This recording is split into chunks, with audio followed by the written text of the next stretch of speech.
ஜீவனையும் நன்மையும் மரணத்தையும் தீமையும் இன்று உனக்கு முன்னே வைத்தேன். சாய்ஸ். எதை நாம் தேர்ந்தெடுக்க போகிறோம், எதை நாம் பொறுக்கி நாம் எடுக்க போகிறோம் என்று இன்னொரு பைபிள் சொல்லுது. ஜீவனையும் நன்மையும் ஒரு பக்கம் வைத்திருக்கிறாராம், இன்னொரு பக்கம் மரணத்தையும் தீமை வைத்திருக்கிறார். நமக்கு ஒன்று வைத்திருக்க, யாருக்கு? உலக ஜனங்களுக்கு அல்ல, ரட்சிக்கப்பட்ட ஜனங்களுக்கு, ஆண்டவராக இருக்கிற யெகோவா தேவனை வழிபடுற ஜனங்களுக்கு எழுதப்பட்ட வசனம்.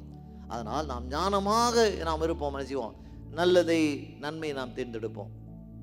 உலக ஜனங்களைப் போல நாம் இருப்போம், மனசிவோம், அப்போது தீமையான காரியங்கள், உலகத்தின் காரியங்களை நாம் தேர்ந்தெடுப்போம்.